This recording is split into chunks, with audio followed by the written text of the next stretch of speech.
Subscribe to our YouTube channel and press the bell icon to get the latest updates. It wasn't a big deal at all, but the Chinese diplomats in Sri Lanka made it one.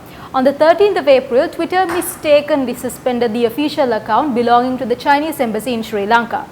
After 19 hours, the account was reinstated. Twitter said the account was mistakenly caught in a spam filter, hence the suspension. This suspension comes in the backdrop of an article in the Sri Lankan press saying that China should compensate the world for damage caused by COVID-19. Although the Sri Lankan publications did not go so far as to call the coronavirus the Chinese virus or the Wuhan virus. Hours after Twitter unsuspended the Chinese embassy account, the Sri Lankan foreign minister tweeted that he welcomed its reinstatement. In fact, very few people would have even noticed the suspension given the account was only started in March 2020, is not yet verified and has less than 2,500 followers. It's a minor matter, but it became a bigger issue when the Chinese embassy in Sri Lanka decided to tweet about the suspension.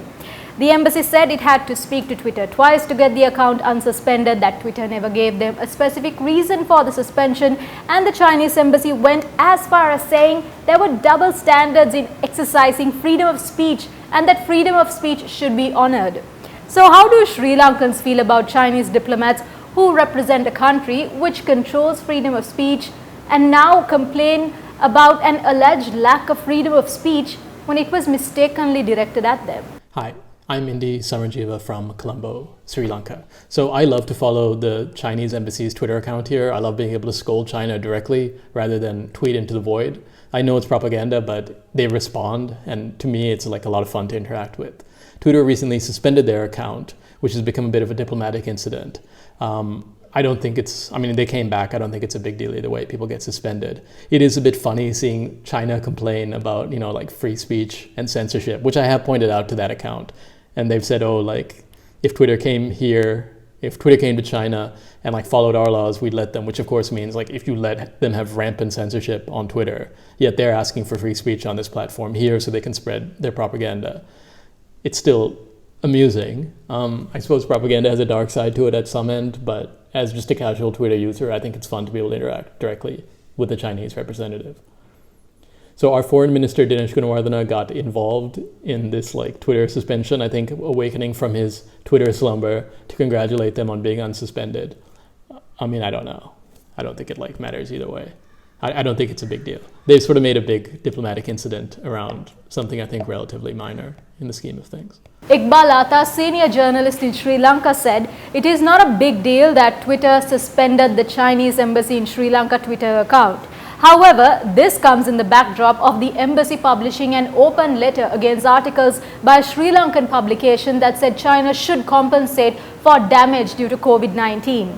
It is customary to take up such matters with the Sri Lankan Foreign Ministry. This seems like an effort from Chinese diplomats to browbeat journalists in Sri Lanka. If you support press freedom, why take this route? Not just the browbeating of journalists, the Chinese embassy doesn't hesitate to use tough language. Terms that were used by the Twitter handlers were also too harsh. They really reacted too harshly as well, saying that the pandemic killed only some 3,000, affected 3,000 people, but overall it's the West that is suffering, and now who is the curse, and sort of being very rude and very undiplomatic. Here's the Sri Lankan take on that undeniable level of aggression in their responses apart from the language barrier. I think the language that was used by the Chinese embassy, the account on Twitter, there is a genuine case of language here. When you look at the language, the English that's been used by that Twitter handle, it's quite clear that whoever is behind or whoever is putting those tweets together is not a native user of English, and his or her command of the language is probably not that high. Given all that, the way the account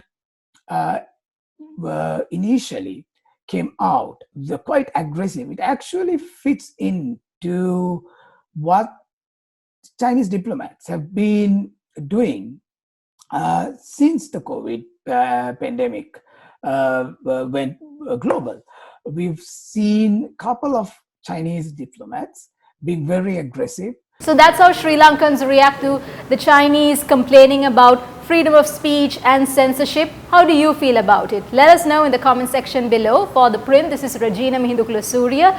Do not forget to keep tabs on us across all forms of social media out there.